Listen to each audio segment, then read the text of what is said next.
Hello everyone. So today we'll be starting a new series that is on international affairs, okay? And we'll be looking about all the global socio political events, okay? And the activities of international organizations. So let's begin. देखो इस पूरे topic में we have to go through a lot of information so we have to not see the all information but we have to focus only pre-focused. Why so? Because see, you have lots of things. For example, why this program, why this strategic operation, why this implementation.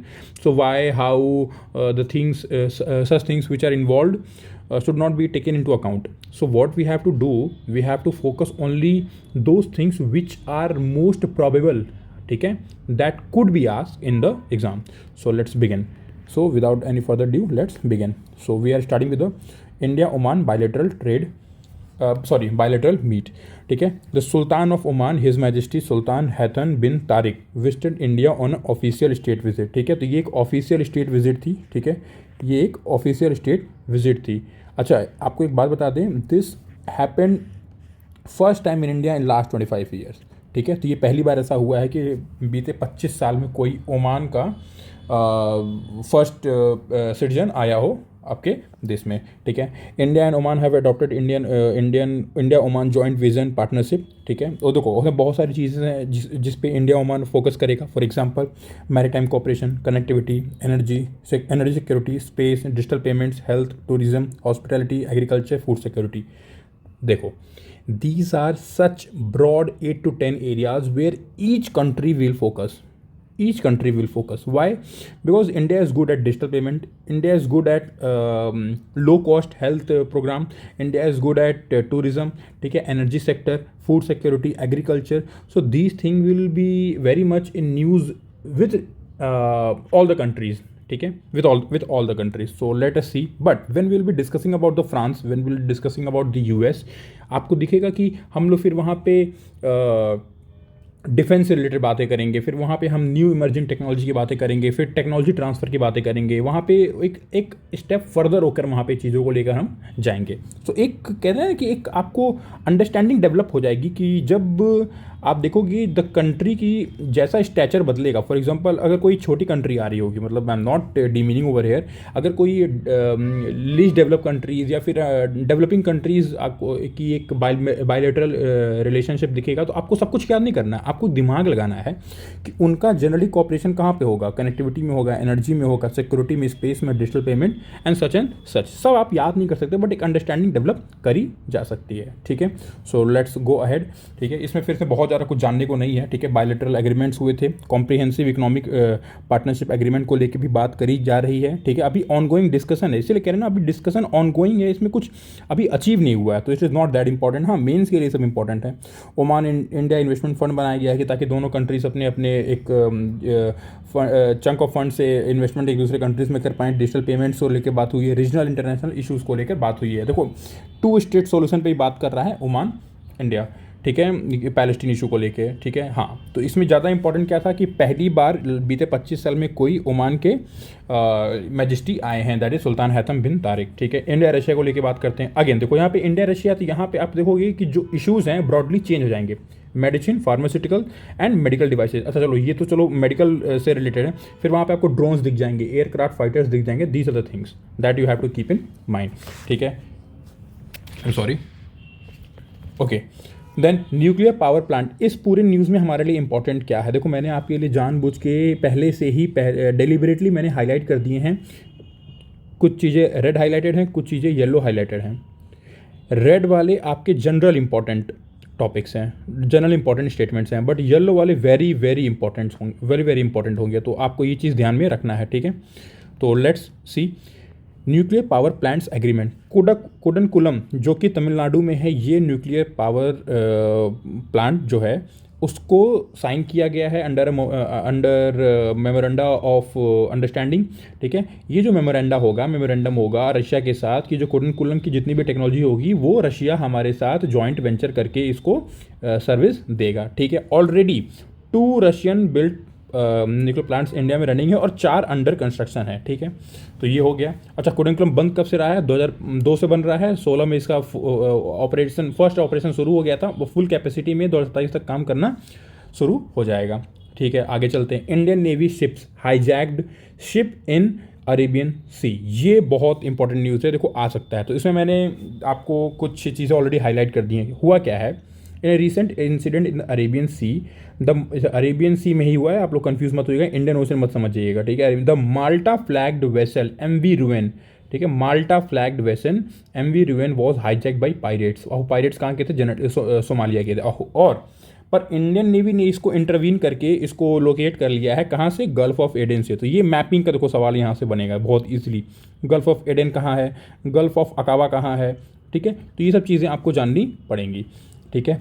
Intercepting the vessel on the route to Somali coast, ठीक है। तो क्या क्या जाना आपने? The Malta flagged vessel MV Ruen था, इसको hijack किया सोमालिया के पायरेट्स ने, और गल्फ ऑफ एडन से इंडियन नेवी ने इसको इंटरसेप्ट कर लिया, ठीक है। और कुछ चीज़ें बहुत कुछ जानने की चीज़ें नहीं हैं, ठीक है।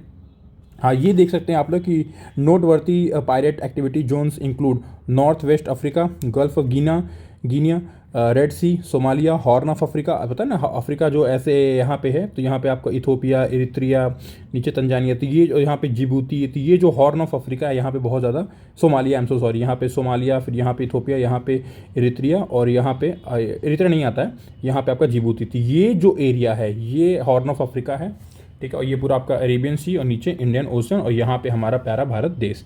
तो ये जो पूरा एरिया है यहाँ पे आप सोमाली पायरेट्स आपको बहुत ज़्यादा देखने को मिलेंगे, ठीक है। देखो मैपिंग करनी बहुत ज़रूरी है, ठीक है। मैं आपको यहाँ पे क्विकली जो इंटरनेशनल अफेयर्स है इसको डिस्कस कर रहा हूँ। फिर gulf of Aden, Indian ocean, Indian subcontinent and south east Asia, ठीक है। अगेन इस न्यूज़ में बहुत कुछ जानने की रहनी है। नेक्स्ट न्यूज़ देखते हैं। Migration and mobility agreement between India and Italy. बस इतना ही बहुत है, इतना ही बहुत है कि देखो इंडिया और इटली में एक migration and mobility agreement sign किया गया है। क्या है माइग्रेशन एंड मोबिलिटी एग्रीमेंट? आपको बता देना, again it's a mains topic. होता क्या है कि बहुत सारे स्टूडेंट्स हमारे यहाँ से वहाँ जाते हैं पढ़ाई करने, और वहाँ पे रहकर उनको कई बार नौकरियाँ मिलती हैं, कई बार नहीं मिलती हैं। तो अगर बहुत सारी दिक्कतें होती हैं, किसी भी दूसरे देश में जाके अपने लाइफ को सेटल करना, बहुत सारी दिक्कतें होती हैं। तो उसको स्मूथ बनाने के लिए एक माइग्रेशन एंड मोबिलिटी एग्रीमेंट लाया गया है। और कई बार आपको पता है स्कैम भी हो जाते हैं, ठीक है। विदेशों में नौकरी देने के नाम पे, शिक्षा के देने के नाम पे, एडमिशन कराने के नाम से स्कैम भी हो जाते हैं। तो उन स्कैम्स को भी कम करने के लिए ऐसे एग्रीमेंट करने पड़ते हैं। और इटली आपको पता है यूरोप के एक one of the leading country है, तो वहाँ पे बहुत सारे इंडियन जाते हैं। तो आपको समझना क्या है, माइग्रेशन एंड मोबिलिटी एग्रीमेंट हुआ है इंडिया और इटली के बीच में, नथिंग मोर देन दैट, ठीक है। आगे चलते हैं। India Bhutan discuss new routes of regional connectivity. देखो मैं थोड़ा सा स्पीडिंग की ओर जा रहा हूँ, अगर लग रहा होगा तो आप मेरी बात को समझो। This series is just to focus pre, ठीक है।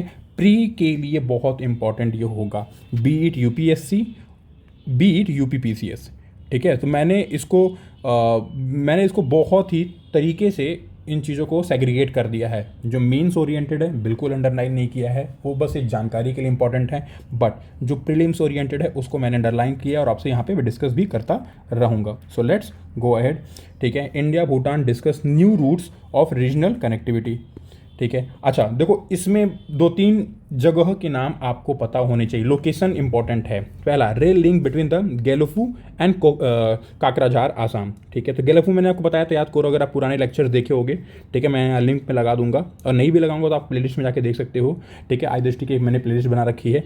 ये एक इंटरनेशनल सिटी के रूप में भूटान डेवलप कर रहा है। कौन हेल्प कर रहा है? ऑब्वियसली इंडिया हेल्प कर रहा है, ठीक है। तो साउथ ईस्ट एशिया के लिए एक सिटी डेवलप करी जा रही है इंटरनेशनल सिटी के रूप में, ठीक है। तो ये जानना ज़रूरी था, ठीक है, किसको? गेलेफू को, ठीक है। आगे चलते हैं। काकराझार के बीच में एक रेल लिंक बनाया जाएगा, ठीक है। सामसी एंड बानरहाट के बीच में भी एक 18 किलोमीटर की रेल लाइन के बारे में सोचा जा रहा है। अभी एक्सप्लोर किया जा रहा है, बना नहीं है, अभी एक्सप्लोर किया जा रहा है, ठीक है। आगे चलते हैं। आपको पता है बहुत सारा क्या, ऑलमोस्ट सारा ट्रेड जो भूटान का होता है, ऑलमोस्ट सारा ट्रेड 95 to 99% सारा ट्रेड इंडिया ही मैनेज करता है, बांग्लादेश के थ्रू और कोलकाता के थ्रू। तो agreement to extend the Bhutanese trade routes from Haldibari and Chilahati in Bangladesh. तो ये 2 नाम याद रखो, हल्दीबाड़ी और चिल्हाटी, जो कि बांग्लादेश में है, टू बूस्ट ट्रेड अपॉर्चुनिटीज़, ठीक है। 4 नाम यहाँ समझ में आया, गेलेफू, काकराझार, हल्दीबाड़ी और चिलाटी, ठीक है। तो ये चारों शहर आपके जब भी दिमाग में आएंगे तो इंडिया भूटान का एग्रीमेंट और इंडिया भूटान का आपका न्यूज़ आपके दिमाग में आ जाना चाहिए। एक चीज़ इंपॉर्टेंट यहाँ पे क्या है कि सपोर्ट फॉर भूटानीज SEZ प्रोजेक्ट, ठीक है। स्पेशल इकोनॉमिक जोन्स बनाए जाएंगे, ठीक है। और मैंने आपको पहले बता रखा है गेलफू एक इंटरनेशनल सिटी बनाई जा रही है और दादगिरी बगल में ही इंफ्रास्ट्रक्चर डेवलपमेंट के लिए एक लोकल आप कह सकते हो कि सबर्ब सिटी के रूप में इसको डेवलप करा जाएगा इंडिया के तरफ से, ठीक है। आगे चलते हैं, ठीक है। India Bhutan energy partnership 1020 megawatt, ठीक है। पुनत सांगचू सेकेंड हाइड्रो पावर ऑलरेडी ये प्रोजेक्ट है और इसके एक्सपेंशन ऑफ एनर्जी को भी आगे बढ़ाया जा रहा है। बहुत सारे ग्रीन इनिशिएटिव भी लिए जा रहे हैं। ये मैंने इसको अंडरलाइन किया है। इसके पीछे रीज़न ये है कि अगर आपको पता है UPSC में ऐसे सवाल आ जाते हैं, जनरली एक नाम दे देगा, बोलेगा कि ये किस देश से रिलेटेड है, वट एवर, ऐसे एक one word, one places in news, person in news, things in news, ऐसे कुछ सवाल बना देता है जनरली। तो आपको ये जब ये पुनात सांगचू अगर मैं स्पेल नहीं कर पा रहा हूँ, सही से बोल नहीं पा रहा तो I am so sorry about that, but ये है पुनात सांगचू 2 हाइड्रो पावर का नाम आपको मिलेगा तो दिमाग में आप प्लीज़ कंबोडिया, लाओस या चाइना वगैरह मत दिमाग में लीजिएगा, क्योंकि हम हाइड्रो पावर जनरली नेपाल और भूटान से ही सबसे अच्छे तरीके से करते हैं।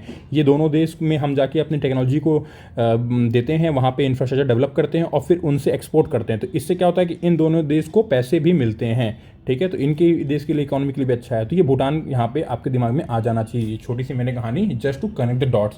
आपको पता है मेरे पढ़ाने का तरीका, हमारे डिस्कस करने का तरीका, नॉट पढ़ाने का तरीका, यही है कि मैं कनेक्ट द डॉट्स को लेके चलता हूँ। So let's go ahead. India US 2+2 ministerial dialogue. 2+2 में क्या होता है, जनरली हमारे यहाँ से रक्षा मंत्री और जो फॉरेन मिनिस्टर्स हैं और वहाँ के आपके डिफेंस सेक्रेटरी और फॉरेन सेक्रेटरी मिलते हैं। तो 2+2 एक डायलॉग होता है किसके बीच में, इंडिया और US के बीच में। आगे देखते हैं इसमें क्या क्या इंपॉर्टेंट है, ठीक है। अच्छा, ज़्यादा इसमें कुछ हाईलाइट करने जैसी कुछ चीज़ नहीं रही है, ठीक है।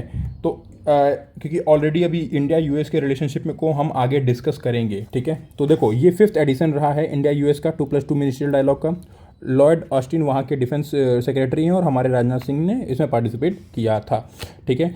बहुत सारे कोलैबोरेशन में इसमें डिस्कस किया गया है। सप्लाई चेन को लेके बात करी गई है, इन्फेंट्री व्हीकल ऑपरेशंस कोऑपरेशन को लेके बात करी गई है, ठीक है। देखो 2-3 चीज़ आपको बता दूँ कि कुछ हम लोग जेट इंजन्स की मैन्युफैक्चरिंग को लेके बात करेंगे, फिर अनमैन्ड एरियल व्हीकल्स को लेके बात करेंगे, कुछ हम ड्रोन्स को लेके बात करेंगे, सी ड्रोन्स को लेके बात करेंगे, ठीक है। तो ये सारे चीज़ें हैं, तो उसको हम लोग अभी डिटेल में डिस्कस करेंगे। तो मैं आपको वहीं पे दिखा भी दे रहा हूँ कि मैंने इसको ऑलरेडी यहाँ पे अंडरलाइन कर रखा है।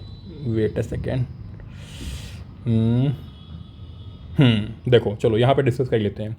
MOU साइन हुआ है जनरल इलेक्ट्रॉनिक एंड हॉल के बीच में to manufacture GE F414 jet engines in India. ये इंपॉर्टेंट है, विथ 80% टेक्नोलॉजी ट्रांसफर, ठीक है। और जो कि हम तेजस में यूज़ करें। आपको पता है तेजस की इस वक्त डिमांड वर्ल्ड वाइड बहुत बड़ी है और इंडिया एक इम्पोर्ट कंट्री से एक्सपोर्ट कंट्री की तरफ बढ़ रहा है, and that is very good news for all of us. Purchase of 16 armed MQ-9B sea guardian UAV, ठीक है। तो आपको ये भी देखने को मिलेगा, ठीक है। Purchase of 16 armed MQ-9B sea guardian, इसको भी हम लोग खरीद रहे हैं, ठीक है। तो देखो यही सब तो यहाँ पे 2+2 में बात करी गई थी। और जब हमारे प्राइम मिनिस्टर उस स्टेट विजिट पे गए थे US में, तो इन चीज़ों को लेके और आगे एक एग्रीमेंट के रूप में हम आगे बढ़े थे, ठीक है। माइक्रॉन एक बहुत बड़ी कंपनी है US की जो यहाँ पे इन्वेस्ट करेगी $825 मिलियन और वो एक चिप असेंबली सेटअप करेगी गुजरात में। अब देखो ये जो न्यूज़ है वो यहाँ से ही मोटिवेटेड है, ठीक है। तो डबल रीडिंग करने के बजाय हम इसको स्मार्टली रीड करेंगे, ठीक है। फिर डिफेंस टेक्नोलॉजी बहुत सारी बातें करी गई हैं, ठीक है। हमारे यहाँ हमारा और हम और US मिलकर एक India defence industrial ecosystem develop कर रहे हैं जिसको INDUS-X भी कहा जाता है, ठीक है।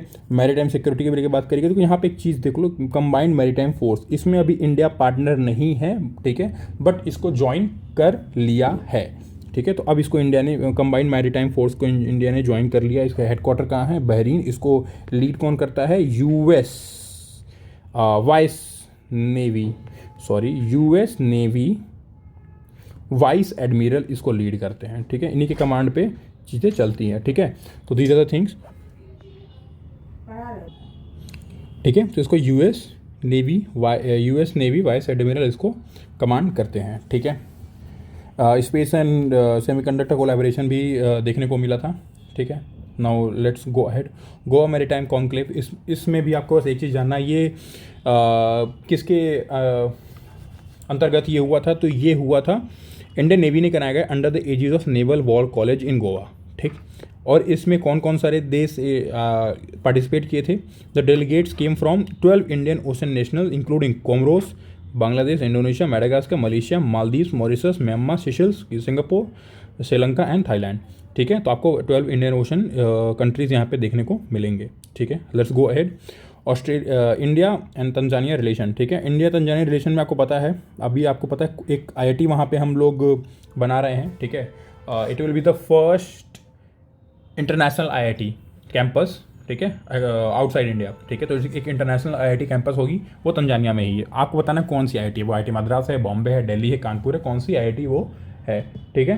तो this is the question from my side.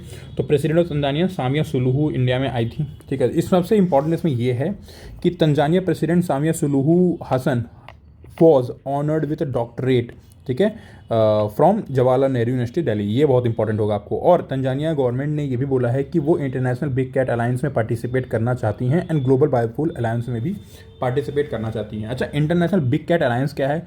आपको पता है जब G20 का वहाँ पे इंडिया में पूरा इवेंट चल रहा था 2023 में, ठीक है।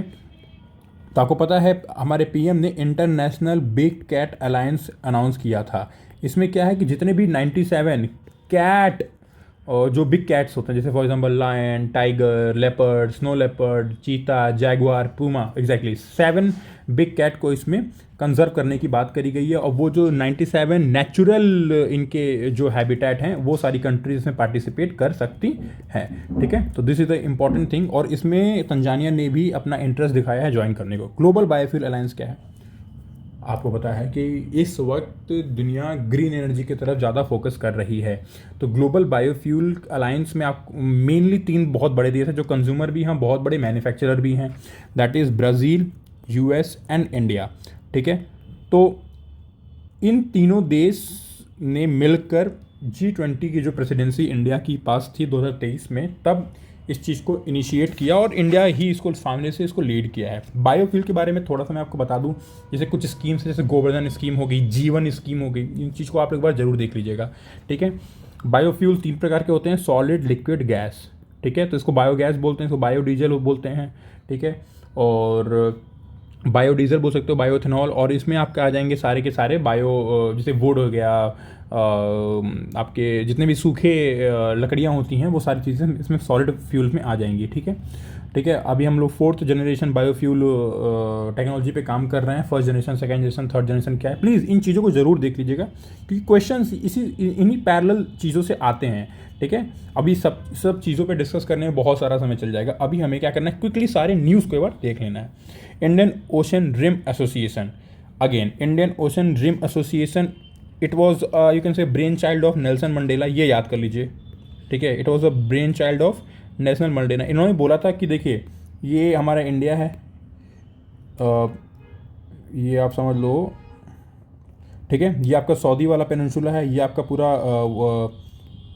एक मिनट, ठीक है। ये आपका निकल जाएगा, यहाँ पे आपका मेडागास्कर है, ये आपका अफ्रीका प्लेट है। और इधर आपके यहाँ पे आपको इंडोनेशिया, देन मलेशिया, फिर यहाँ पे आपको, और फिर यहाँ पे आपको ऑस्ट्रेलिया। तो बेसिकली ये जो रीज़न है, let me colour with yellow, ये जो रीज़न है, ये जो पूरा रीज़न होगा, इसको हम लोग बोलते हैं इंडियन ओशन, ठीक है। इसमें आपका रेड सी भी आ जाएगा, अरेबियन सी भी आ जाएगा, बे ऑफ बंगाल भी आ जाएगा, सब आ जाएगा, ठीक है। इस रीजन को हम लोग बोलते हैं इंडियन ओशन। तो ये जो बॉर्डरिंग कंट्रीज़ हैं, ये जो बॉर्डरिंग कंट्रीज़ हैं, इन कंट्रीज़ के एसोसिएशन को बोलते हैं इंडियन ओशन रिम एसोसिएशन। मैंने आपको इतना एक्सप्लेन करने के लिए इतनी डायग्राम बनाया, ठीक है। आई होप आपको पसंद आया होगा, ठीक है। तो यही आपको मेन समझना था। अभी इसमें न्यूज़ में क्या है, न्यूज़ में अच्छा, इसमें पाकिस्तान नहीं है, Pakistan is not a member, होना चाहिए but Pakistan is not a member of Indian Ocean Rim Association, ठीक है। आगे चलते हैं, ठीक है। बट कंबाइंड मैरीटाइम फोर्स में पाकिस्तान मेंबर है, ठीक है। उसमें इंडिया नहीं था बट इंडिया भी मेंबर अब हो गया है, ठीक है। कोलंबो में हुआ था इंडिया को वाइस चेयर मिला है 2023-25 के लिए। उसके बाद इंडिया इसका चेयरशिप करेगा 25-27 के लिए। ओके, आगे चलते हैं। इंडिया कनाडा रिलेशनशिप कुछ है ही नहीं, आपको पता है, बहुत ही डिक्लाइन किया है India Canada relationship due to Khalistan movement, ठीक है। और बहुत ज़्यादा फ्रिक्शनल पॉइंट्स देखने के। हाँ, 5 आइज़ एक इंपॉर्टेंट इसमें टॉपिक समझ में आएगा, क्योंकि 5 आइज़ नहीं सबसे पहले कनाडा में बोला था, स्पेकुलेट किया था, कंफर्म नहीं किया था। कंफर्म तो अभी तक हुआ भी नहीं है और ना हो पाएगा, ठीक है। स्पेकुलेट किया गया था कि इसमें इंडिया का हाथ हो सकता है। 5 आइज़ क्या है वो समझ लो। 5 आइज़ 5 देशों का गुट है, Australia, Canada, New Zealand, United kingdom, US, ठीक है। वो आप देखो, यूएस है तो कनाडा रहेगा, न्यूजीलैंड, यूके और ऑस्ट्रेलिया की तो अपनी एक ही लेगेसी है, तो 5 आइज़ आप वहाँ से देख सकते हो। तो एक प्रकार से ये इंटेलिजेंस अलायंस है, इनका इंटेलिजेंस अलायंस है, ठीक है। आगे चलते हैं, ठीक है। India middle east economic corridor, ठीक है, iMac, India middle east European union corridor, बहुत इंपॉर्टेंट है। मेन क्या है, देखो यहाँ है इंडिया, यहाँ यूएस, यहाँ पे आपका है यूरोप, ईयू में 2-3 इंपॉर्टेंट देश हैं, जैसे जर्मनी हो गया, ठीक है, जर्मनी, और यहाँ पे फ्रांस, और इधर इटली, ठीक है। बीच में क्या पड़ेगा आपका, यूएई और सऊदी अरबिया। कितने देश हो गए, 1 2 3 4 5 6 7 और एक आपका यूरोपियन यूनियन। तो यानी कि 7 कंट्रीज़ और प्लस यूरोपियन यूनियन ने मिलकर एक आईमैक को प्रपोज किया है। बहुत इंपॉर्टेंट है, मुझे ऐसा लगता है कि आईमैक से सवाल आना ही आना है। या तो यूपी पीसीएस में आएगा, या तो पीसीएस में आएगा, या तो ये यूपीएससी में आएगा ही आएगा, ठीक है। तो ये तो समझ लो आना तय है इसमें, क्योंकि बहुत ही बड़ा प्रोजेक्ट है, और ये न्यूज़ में भी है क्योंकि पैलेस्टीन और इजराइल कॉन्फ्लिक्ट को लेके, ठीक है। आगे चलते हैं। India, US, Saudi Arabia, UAE, इन सारी कंट्रीज़ ने मिलकर आईमैक कॉरिडोर को आप समझ लो अमल में लाया है, ठीक है, under the partnership for global infrastructure investment, under the PGII, जो G7 का आपका जो against the belt and road initiative of China है, इसके अगेंस्ट लेकर आया गया है। आगे चलते हैं। इंपॉर्टेंट क्या है, इंपॉर्टेंट ये है कि इंडिया का जो मुंबई पोर्ट है और मुंद्रा पोर्ट है, उसको कनेक्ट करेंगे यूएई से, ठीक है। यूएई सऊदी को और जॉर्डन को और इजराइल को कनेक्ट करेगा रेल नेटवर्क से, ठीक है। जो इजराइल में हाइफा पोर्ट है, जो कि अब अगेन अदानी जी का हो चुका है, हाइफा पोर्ट है, वो कनेक्ट होगा Piraeus in Greece, again by sea connect होगा, और फिर वो कनेक्ट हो जाएगा पूरे यूरोप से। और इसमें यूएस का तो ऑब्वियसली बहुत बड़ा रोल है, क्योंकि यूरोप का बहुत ज़्यादा strategic, economical, trade, cultural relation already Europe के साथ काफ़ी गहरा है, ठीक है। समझना क्या है कि इसको 2 हिस्से में बांटा गया है, east corridor and northern corridor. West मत समझिएगा। ईस्ट कॉरिडोर में इंडिया और अरब, ईस्ट हो गया आपका इंडिया अरब वाला, और नदर्न कॉरिडोर हो गया आपका गल्फ टू यूरोप, ठीक है। तो ये 2 इंपॉर्टेंट है। State visit of Saudi crown prince to India, ठीक है। अभी आपको पता है सऊदी क्राउन इंडिया विजिट किए हैं, ठीक है। इसमें बहुत इंपॉर्टेंट नहीं है, 2-3 चीज़ें जानने वाली चीज़ ये हैं कि वेस्ट कोस्ट रिफाइनरी के लेकर यहाँ पे बात करी गई। Now it will be when it will be completely manufactured, when completed it will be the one of the largest refinery in the world। अभी कौन सा है कमेंट करिए, अभी कौन सा है, अभी कौन सा है कमेंट करना है आपको, ठीक है, ठीक है। तो रत्नागिरी महाराष्ट्र में ये बनाया जा रहा है, ये इंपॉर्टेंट है जानना। तो again it's a typical PCS level question, ठीक है। आगे चलते हैं, बहुत कुछ जानने को नहीं है इसमें। प्राइम मिनिस्टर अभी ग्रीस गए थे, वहाँ पे उनको एक अवार्ड मिला, that is grand cross of order honour, और ठीक है। और अभी ग्रीस के प्राइम मिनिस्टर इंडिया में आए थे, और अभी आपको पता है पिछले हफ्ते नहीं, आई थिंक 2-3 दिन पहले ही रायसीना डायलॉग हो रहा है, ठीक है। इसमें इन्होंने अपनी जो मुख्य अतिथि का जो स्पीच होता है, द चीफ गेस्ट स्पीच, वो कौन दिए हैं, ग्रीस के प्रेसिडेंट ने दिया है, ठीक है। तो रायसीना डायलॉग में ये हमारे क्या थे, चीफ गेस्ट थे, ठीक है। The grand cross order of the honour, ये सेकंड हाईएस्ट सिविलियन ऑनर है जो कि PM मोदी को मिला है। और PM मोदी ने यहाँ पे टॉम्ब ऑफ अननोन सोल्जर को भी ट्रिब्यूट दिया है। ये येलो से है, इसका मतलब it's a typical very very important prelims PCS level question, ठीक है। तो ये आपको याद रखना है। अगेन यार ये कलर क्यों बदल जा रहा है, ठीक है। Tomb of unknown soldier in Greece. आगे चलते हैं। 5th India Bangladesh annual defence dialogue, ठीक है। इंपॉर्टेंट क्या है, सिर्फ ये समझ लो, इंडिया बांग्लादेश कॉपरेशन में चीज़ समझ लो कि इंडिया और बांग्लादेश का जो बॉर्डर है वो 4096.7 किलोमीटर का, ना बढ़ेगा ना घटेगा और ऐसा हो भी ना भगवान ना करें, ठीक है, ठीक है। और ये लॉन्गेस्ट बाउंड्री है। दूसरे नंबर पे कौन है ये आपको बताना, ठीक है। अच्छा एक काम करो आप, इंडिया की जितने भी नेबर हैं उनसे भारत की जो लैंड बाउंड्री है उसको आप क्रोनोलॉजिकली कमेंट में बताओ, क्रोनोलॉजिकली, ठीक है, कमेंट में बताओ। I will like that comment अगर इफ़ इट इज़ करेक्ट, ठीक है। तो आप ऐसे समझो, सबसे पहले वेस्ट बंगाल, फिर आसाम, फिर यहाँ मेघालय, फिर यहाँ पे आपका मिजोरम, और यहाँ पे आपका त्रिपुरा। त्रिपुरा तो तीनों साइड से बांग्लादेश से ही कनेक्ट है, ये पूरा बांग्लादेश ही है, 3 साइड, ठीक है। तो ये सारे आपके स्टेट हो गए जो कि बांग्लादेश को बॉर्डर करते हैं। ये इंपॉर्टेंट क्या है, जॉइंट एक्सरसाइजेज, तो आर्मी का अगर एक्सरसाइज होगा तो संप्रीति, और नेवी का एक्सरसाइज होगा तो बोंगो सागर। आई होप इसमें भूलोगे नहीं। कंपाला, कंपाला डिक्लेरेशन, कंपाला किसकी राजधानी है, युगांडा की। डोंट वरी, सारा सवाल नहीं पूछूंगा, कुछ बता भी दिया करूंगा, ठीक है। कंपाला किसकी राजधानी है, चलो वो लार्जेस्ट रिफाइनरी वाला जवाब दे देता हूँ, रिलायंस। अगेन कहाँ पे है, जामनगर, ठीक है, जामनगर, ठीक है। कंपाला डिक्लेरेशन किसकी राजधानी है, युगांडा की। अगेन युगांडा से tropic of, sorry not tropic, equator गुजरता है, ठीक है। तो युगांडा से इक्वेटर गुजरता है। युगांडा के साउथ ईस्ट में अफ्रीका की सबसे बड़ी लेक विक्टोरिया है, ठीक है, और इधर तंजानिया है, ठीक है। तो एक बार ऐसा सवाल आई थिंक यूपीपीसीएस में आ भी चुका है कि किन किन देशों से ट्रॉपिक ऑफ इक्वेटर गुजरती है, कौन सी नदी 2 बार काटती है। These are the questions, please आप इसको मैपिंग में कर लीजिएगा, ठीक है। India Indonesia economic financial dialogue, economic financial dialogue है तो इसमें क्या होगा, ऑब्वियसली डी डॉलराइजेशन की बात होगी, ठीक है। सबसे इंपॉर्टेंट क्या है, इंडिया $38 बिलियन का हमारा ये ट्रेडिंग पार्टनर है, ठीक है। India largest trading partner in ASEAN, ठीक है। और ये नॉन अलाइंड मूवमेंट और एफ्रो एशियन मूवमेंट को लेके इंडिया और इंडोनेशिया सबसे पहले आए थे दुनिया के सामने, ठीक है। तो ये आपको समझने वाली चीज़ है। India US strategy clean energy partnership, green hydrogen को ये फोकस करेगा, ठीक है। ग्रीन हाइड्रोजन को ये फोकस करने वाला है। Renewable energy technologies action platform RETAP, इसको याद कर लो। एक ऐसे प्रोग्राम पे बात कर रहे हैं यूएस और India, new and emerging renewable energy technology से उनके जितनी भी आप कह सकते हो कि संभावनाएं हैं, ठीक है। We are trying to tap that opportunities to accelerate development of key technologies, that is emerging technologies आप कह सकते हो, ठीक है। जैसे मैंने बताया ना 4th जनरेशन, जैसे फॉर एग्जांपल आप जेनेटिक इंजीनियरिंग करके कोई ऐसे प्लांट को डेवलप कर पाओ जिससे हम लोग बायोगैस बना पाएँ या बायोडीजल बना पाएँ, ठीक है। तो these are the emerging technologies for renewable energy to accelerate development of key technologies to advance common ambitious clean energy goal. Again मैंने बोला ग्लोबल बायोफ्यूल अलायंस यहाँ पे आएगा ही आएगा, ठीक है। ब्राज़ील, इंडिया, यूनाइटेड स्टेट्स सबसे बड़े कंज्यूमर हैं और मैन्युफैक्चरर हैं, और इन्हीं के एवज में आके दुनिया भर के देश में कनेक्ट हो रहे हैं। और ये again brain child of Shri Narendra Modi ji का है, ठीक है। आगे चलते हैं। Prime minister visit to France, France हमारा बेस्ट फ्रेंड, ठीक है।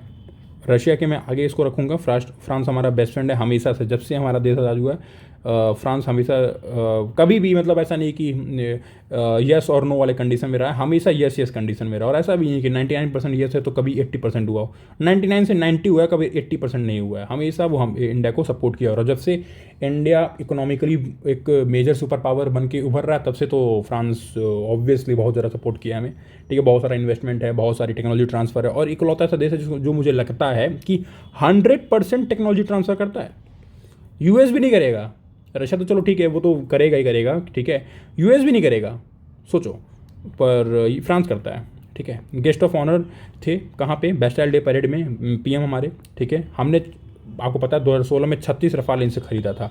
100% टेक्नोलॉजी ट्रांसफ़र करता है फ्रांस, ठीक है। इंपॉर्टेंट क्या है कि एक road map again green hydrogen को यूएस भी सोच रहा है। मैंने बोला ना जब एक बड़े देश के बीच में वार्तालाप होती है तो हमेशा इमर्जिंग टेक्नोलॉजी को लेकर बात होती है, ठीक है, ठीक है। तो ग्रीन हाइड्रोजन को लेके यहाँ पे बात हो रही है, ब्लू इकोनॉमी को लेके बात हो रही है, ओशियन गवर्नेंस को लेके बात हो रही है। प्राइम मिनिस्टर को वहाँ पे एक और अवार्ड मिला, and that award is grand cross of legion of honour. This is the highest civil and military honour of France. तो उसने दिया किसने, इमैनुअल मैक्रोन ने दिया। किसको दिया, हमारे पीएम को दिया। तो ग्रीस से भी मिला, आपको पता है ये, और यहाँ से भी एक मिल ही गया।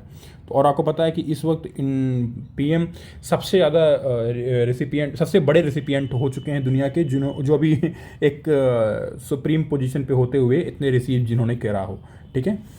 अब देखो इंडिया से पीएम नरेंद्र मोदी ने कौन कौन से गिफ्ट्स फ्रांस के होस्ट जो मेंबर रहे उनको दिया, ठीक है। Sandalwood sitar to the French president Emmanuel Macron, उनकी वाइफ को पोचमपल्ली इकट एक सैंडलवुड बॉक्स में, ठीक है।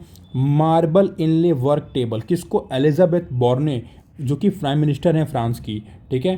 Hand knotted silk Kashmiri carpet to Yael Braun Pivet, president of French national assembly. और सैंडलवुड हैंड कार्व्ड एलिफेंट अम्बावरी, किसको, प्रेसिडेंट ऑफ फ्रेंच सीनेट। सबका ख्याल रखा गया है, ठीक है, प्रेसिडेंट का भी, प्रेसिडेंट की वाइफ का भी, प्राइम मिनिस्टर का भी, नेशनल असेंबली के प्रेसिडेंट का और फ्रेंच सीनेट के प्रेसिडेंट का, ठीक है, जिसे हमारे यहाँ राज्यसभा लोकसभा होता है वैसे ही, ठीक है। ये हो गया इंपॉर्टेंट। अब पीएम मोदी यूएई भी गए थे, यूएई जैसे बहुत बार जा चुके हैं। अभी आपको पता है यूएई में सबसे बड़ा हिंदू मंदिर का उद्घाटन उन्होंने किया, श्री रामानुजाचार्य किसका संप्रदाय का है, ठीक है। आपको नाम बताना उस मंदिर का, मैंने संप्रदाय बता दिया, आपको नाम बताना है। Obviously it was very big thing for India to achieve in on a foreign land, ठीक है। अल नहायन ने वेलकम किया था, ठीक है, वहाँ के प्रेसिडेंट हैं, यूनाइटेड अरब एमिरेट्स के शेख हैं, शेख मोहम्मद बिन जायद अल नहायन, ठीक है, उन्होंने वेलकम करा था। और यूएई और इंडिया का बहुत ही गहरा पार्टनरशिप है, ठीक है। इतना समझना है, 7 बार जा चुके हैं, यहाँ पे से 5 बार ही दिया हुआ है क्योंकि पुरानी न्यूज़ है और मोदी जाते रहते हैं वैसे तो। ट्रेड देखो, ये डी डॉलराइजेशन की बात यहाँ बहुत, डी डॉलराइजेशन की बात यहाँ पे बहुत तरीके से होगी। Trade settlement local currency, INR AED में बात करी जा रही है। Link the Indian unified payment, UPI जो है हमारे देश का और उनके देश का IPP, इसको लिंक कर दिया गया यूएई। सबसे पहले कौन सा देश लिंक हुआ था, सिंगापुर, ठीक है। फिर अब तो बहुत सारे देश हो चुके हैं, नेपाल हो गया है, मॉरिशस हो गया है, फिर आपका यूएई हो चुका है, ओमान से बात चली रही है, सिंगापुर हो ही चुका है, मतलब आपको पता है फ्रांस हो चुका है, ठीक है। अगेन यूएस से बात चली रही है। Indian prime minister Narendra Modi visit to United States. अब देखो यहाँ पे आपको बड़ी बड़ी न्यूज़ देखने को मिलेंगी। PMs first state visit to US है। 4 साल में जो प्रेसिडेंट होते हैं वो किसी ना किसी को स्टेट विजिट बुलाते हैं। पिछले 4 साल में देखा किसी को बुलाया ही नहीं है, सीधे इंडिया, मतलब ना कि फ्रांस, ना कि कनाडा, ना ही यूके, ना ही जापान, ना ही इटली, सीधा इंडिया के गवर्नमेंट हेड ऑफ गवर्नमेंट को बुलाया गया, दैट इज़ पीएम, ठीक है। It was the first state visit of Narendra Modi to US. वैसे तो बहुत बार जा चुके हैं, यूएन की असेंबली में जा चुके हैं, वहाँ पे हाउडी मोडी हुआ था तभी गए थे ट्रम्प के टाइम पे, पर ये फर्स्ट विजिट है, ठीक है। आगे चलते हैं। जून 21 को आपको पता है इंटरनेशनल योगा डे हुआ था, तो वहाँ पे वो सेलिब्रेट किया गया। बाकी इन चीज़ों को हमने डिस्कस कर ही रखा है, ठीक है, वीडियो में पीछे जाके देख सकते हो, ठीक है। इंपॉर्टेंट क्या है, न्यूक्लियर एनर्जी में जो वेस्टिंगहाउस इलेक्ट्रिक कंपनी है वो कोवाडा न्यूक्लियर पावर प्रोजेक्ट में कमर्शियल और टेक्निकल प्रपोजल और प्रोजेक्ट को देखना चाह रही है, जो कि आंध्र प्रदेश में। तो कोवाडा एक ये हो गया, और अभी हम लोग ऊपर पढ़े थे कोडनकुलम, ठीक है, जो कि तमिलनाडु में, और वो रशिया देख रहा है। तो देखो ना, कोवाडा को यूएस, एक को रशिया, हम कितने अच्छे से मल्टीपोलर, पहले पता है ना कि बोला बाईपोलर दुनिया है, ठीक है, एक तरफ यूएस है एक तरफ रशिया है, नहीं, पर जैसे इंडिया एक इंटरनेशनल स्टेटस पे आया तो ये मल्टीपोलर हो चुका है। इंडिया सबको लेके चलना चाह रहा है, ग्लोबल साउथ का लीडर बन रहा है। यही सब जियो पॉलिटिक्स है जो समझना पड़ेगा आप लोगों को, ठीक है। यहीं पे इंटरव्यू में भी सवाल आते हैं, यहीं से आपके मेंस में भी सवाल आते हैं, और आपकी एक अंडरस्टैंडिंग डेवलप होनी चाहिए, ठीक है। ड्रोन्स देख लो, 31 MQ-9B प्रेडेटर ड्रोन को लिया जा रहा है, MQ-9B हेल्ड UAVs को लिया जा रहा है, ठीक है, और जो कि इंडिया में ही असेंबल्ड होंगे, ठीक है। तो ये दोनों बहुत इंपॉर्टेंट हैं। इंडियन रेलवे का टारगेट है, किसने ये टारगेट दिया है, साथ में मिलकर US agency for international development and Indian railways announced memorandum of understanding to combat climate change and achieve Indian railways goal of net zero carbon emission by 2030, ठीक है। 2030 तक नेट जीरो कार्बन एमिशन हमारा हो जाएगा, ठीक है। Again 5G 6G technology पे बात कर रहे हैं। इंडिया ने फाइनली एटमिस अकॉर्ड को साइन कर लिया है for lunar and space exploration. Artemis accord क्या है, एक प्रकार से समझ लो इंटरनेशनल स्पेस लॉ है, यही समझ लो। आर्टेमिस रिकॉर्ड वही है, इंडिया अभी तक नहीं साइन किया था पर अब साइन कर लिया है। 37th मेंबर है इंडिया, ठीक है, 37th मेंबर है, ठीक है। हाँ, पर इसमें रशिया और चाइना नहीं है, प्लीज़ इसको याद रखिएगा। अगेन नरेंद्र मोदी ने एड्रेस किया joint session of US Congress, ठीक है। एक बहुत अच्छा न्यूज़ है ये, आप ये बहुत अच्छा न्यूज़ है, इसको समझना।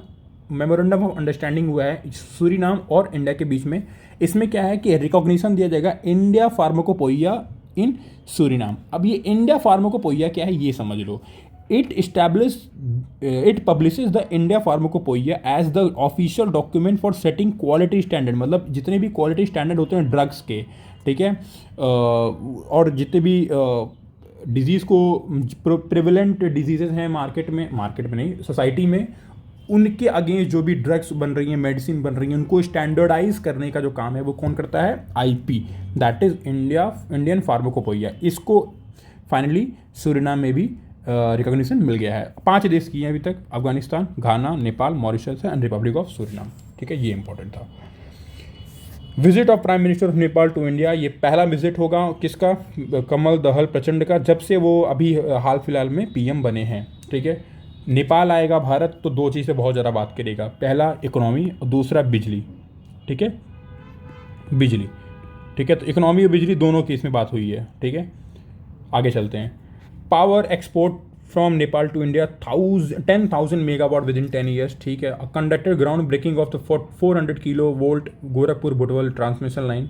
ठीक है, तो दीज आर द थिंग्स, इतना समझ दो। इंडिया इजिप्ट स्ट्रेटेजिक पार्टनरशिप, आपको पता है हमारा एक बायलैटरल रिलेशनशिप था, इंडिया से इजिप्ट का एक बायलैटरल रिलेशनशिप था, बट इसको थोड़ा सा स्ट्रैटेजिक लेवल पे लेके गया है इस साल। ठीक है, बस ये इंपॉर्टेंट है समझना।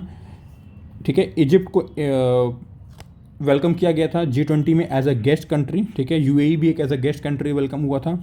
इंपॉर्टेंट क्या है, जब इंडिया के पीएम वहाँ पर गए थे तो अल हकीम मॉक्स जो कि रिस्टोर किया गया दाऊदी बोहरा कम्युनिटी, और ये इंपॉर्टेंट में भारत में बहुत ही इंपॉर्टेंट कम्युनिटी है, भारत में है, तो इंडियन पीएम ने उसको विजिट किया था। तो ये अगेन यूपीपीसीएस के लिए बहुत ही इंपॉर्टेंट ये सवाल बनता है यूपीपीएससी के लिए।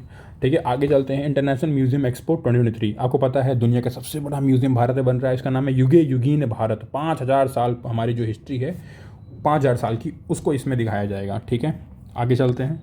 Nothing much more in that. India UK net zero innovation virtual centre, not very important. ठीक है, ठीक है, इसमें ये समझना चीज़ है कि इंडिया का INDC क्या है, intended national determined commitments for the clean energy, और या फिर क्लाइमेट चेंज को अगेंस्ट जो फाइट हो रही है उसमें लेके हमारा क्या कंट्रीब्यूशन रहेगा।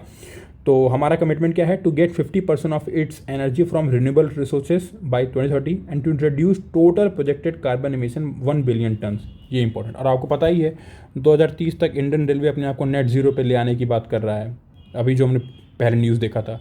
ठीक है, इंडियन रेलवेज। ठीक है,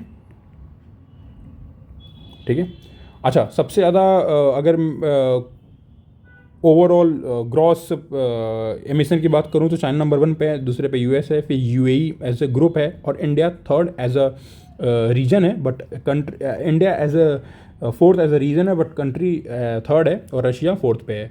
ठीक है, पर जब पर कैपिटा की बात होती है तो हम बहुत नीचे आते हैं, पर कैपिटा में हम बहुत बहुत बहुत नीचे आते हैं। ठीक है, तो दीज आर द थिंग्स, इसीलिए इंडिया ग्लोबल मीथेन प्लेज में नहीं पार्टिसिपेट करता। और ऐसे किसी भी मिटिगेटिंग फैक्टर, देखो हम देखो बहुत सारे एग्रीमेंट्स होते हैं, एक होते हैं एडाप्शन बेस्ड एग्रीमेंट, एक होते हैं मिटिगेटिंग एग्रीमेंट, और एक होते हैं फंड बेस्ड एग्रीमेंट्स। तो हम एडाप्शन और फंड बेस में हमेशा हाँ बोलते हैं, पर मिटिगेटिंग हमारे लिए अभी बहुत टफ है यार। हमारे पास अभी ऑलरेडी बहुत सारी चीज़ें हैं डेवलप करने की, इंफ्रास्ट्रक्चर डेवलप करना है, रेलवे स्टेशन बनाना है, एयरपोर्ट बनाना है, सड़कें बनानी है, लोगों को रोजगार देना है, बेरोजगारी चरम सीमा पे है, तो इन सब में एनर्जी का इस्तेमाल बहुत ज़्यादा होगा। तो कैसे हम ग्रीन एनर्जी पे तुरंत जा सकते हैं, अगेन बहुत ही डिटेल में इस चीज़ को डिस्कस करना पड़ेगा मुझे। ठीक है, करंट अफेयर्स पे हम सिर्फ रहेंगे, ज़्यादा दूर नहीं जाएंगे। ठीक है, कभी समय मिलेगा तो मैं आप लोगों से डिस्कस जरूर करूँगा। The language friendship bridge, Indian council for cultural relation. ठीक है, ये बहुत इंपॉर्टेंट है, Indian council for cultural relation ICCR। ये क्या करता है, जनरली जिन देशों से हमारा एक हिस्टोरिकल और कल्चरल रिलेशन है वहाँ पे जाके हिंदी और लोकल लैंग्वेज जैसे पंजाबी, फिर उर्दू, ठीक है, बंगाली, और या फिर उस देश की लैंग्वेज, फॉर एग्जांपल जैसे कजाकिस्तानी कजाक हो गई, Uzbekistan Uzbek, Burmese of Myanmar, Sinhalese of Sri Lanka, मतलब इन एक तरीके से कल्चरल रिलेशन इस्टेब्लिश करने का कोशिश करता है। सबसे बड़ा कल्चरल सॉफ्ट सिंबल इंडिया का क्या है, योगा, एंड ऑल्सो बॉलीवुड। ठीक है, पर योगा आपको पता है, और ऑब्वियसली इंडियन खाना। ठीक है, इंडियन खाना, इंडियन फूड बहुत ही बड़ा एक कल्चरल रिलेशन बिल्ड करता है पूरी दुनिया से। ठीक है, तो इस प्रोजेक्ट में समझो क्या है, लैंग्वेज फ्रेंडशिप ब्रिज है क्या। The project is launch to train people and create a pool of 10 experts in 10 language like Kazakh, Uzbek, Burmese etcetera, ताकि इससे जो हिस्टोरिकल और कल्चरल रिलेशन और डीपन हो। ठीक है, it's an autonomous organisation under the ministry of external affair. Please आप इसको मिनिस्ट्री ऑफ कल्चर मत समझ लीजिएगा। ठीक है, ये मिनिस्ट्री ऑफ एक्सटर्नल अफेयर्स में आती है। ठीक है, आगे चलते हैं। India Malaysia to settle trade in INR, मैंने बोला ना, डी डॉलराइजेशन इंडिया बहुत तेज़ी से जा रहा है आफ्टर रशिया यूक्रेन वॉर। ठीक ठीक है। तो वॉस्त्रो अकाउंट, देखो दो प्रकार के अकाउंट होते हैं, एक होता है वॉस्त्रो, एक और नॉस्त्रो। जैसे मान लो एक कोई इंडियन बैंक है, एक इंडियन बैंक है, एक फॉरेन बैंक है। अब इंडियन बैंक को डील करना होगा तो एक तरीके से वो अपना पैसा इसमें डालेगा वॉस्त्रो अकाउंट में, तो वॉस्त्रो अकाउंट को यूज़ करेगा ताकि सॉरी नॉस्त्रो अकाउंट में डालेगा फॉरेन पैसा। जैसे मान लो फॉरेन बैंक, इसको कौन सा चाहिए, मलेशिया है ना, तो मान लो मलेशियन करेंसी, तो वो नॉस्त्रो में डालेगा, वो यूज़ कर लेंगे। और ये क्या करेंगे, वॉस्त्रो में डालेंगे, ये यूज़ कर लेंगे। तो इस तरीके से वॉस्त्रो नॉस्त्रो अकाउंट्स के थ्रू सारा ट्रांजेक्शन होता है। पर पहले क्या था कि ये डॉलर देते थे और ये डॉलर लेते थे, फिर ये डॉलर देते थे, ये डॉलर लेते थे। इससे अमेरिका का भी तो फ़ायदा हो रहा था, जहाँ पे अमेरिका का कोई रोल नहीं है वहाँ पे अमेरिका फ़ायदा उठाता था, ठीक है। बट अभी इन चीज़ों को थोड़ा सा ध्यान में देने वाली चीज़ हो रखी है। Unified payments interface and pay now, मैंने बोला ना कि Singapore became the first country to accept the UPI as a mode of payment, और वहाँ का क्या था, पे नाउ, ठीक है। गल्फ कंट्री से क्या था, IPP, ऐसे आपको याद रखना है, ठीक है। Singapore has become the first country, ठीक है। सार्क करेंसी स्वैप फ्रेमवर्क, देखो इंडिया को पता है करेंसी फ्रेमवर्क में बहुत बिलीव करता है, क्यों, क्योंकि अगल बगल के देशों को बहुत ज़्यादा लोन की आवश्यकता पड़ती है। तो जब रुपया में लोन ना दे के, ठीक है, जब हम किसी फॉरेन करेंसी का इस्तेमाल करते हैं, फॉर एग्जांपल डॉलर या फिर किसी और करेंसी का इस्तेमाल करते हैं, इसको बोलते हैं लोन तो हम ही दे रहे हैं, पर उस देश को जो लोन है वो रुपया में नहीं चाहिए भारत से, वो चाहते हैं प्लीज़ यार डॉलर में दे दो यार, ताकि हम किसी और देश से खरीद पाएँ। इस वजह से हम करेंसी स्वैप एग्रीमेंट का इस्तेमाल करते हैं। जैसे फॉर एग्जांपल हम मालदीव के लिए इस्तेमाल किए, चलो तो मालदीव से रिलेशन ख़राब हो रहे हैं काफ़ी, ठीक है, ठीक हो जाएंगे, वो एक बार प्रेसिडेंट मोइजू एक बार हटेंगे तो सब ठीक हो जाएगा, ठीक है। श्रीलंका को देखो, हमने डूबते हुए श्रीलंका को हमने बचाया है। कैसे बचाया है, करेंसी स्वैप मैकेनिज्म से बताया। $400 मिलियन एक टाइम में दिया, तो वैसे हम लगातार देते रहते हैं, ठीक है। लोन हम ही दे रहे हैं, बस हम किसी अलग करेंसी में दे रहे हैं, ये बात आपके दिमाग में रहना चाहिए।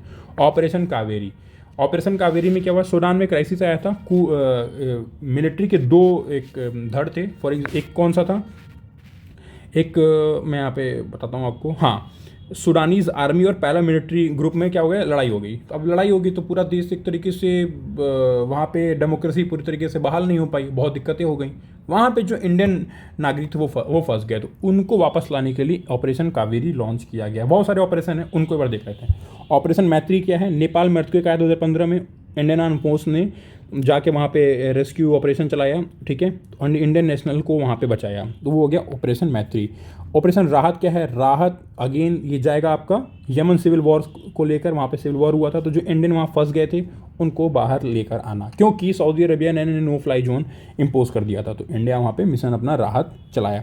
ऑपरेशन समुद्र सेतु नाम से लग रहा है इंडियन नेवी इसमें इन्वॉल्व होगी। तो हुआ क्या है, कोविड-19 में जितने दुनिया भर में लोग फंसे हुए थे, ठीक है, तो several Indian naval ships including Jalashwa, Airavat, Shardul, Magar were involve in this operation.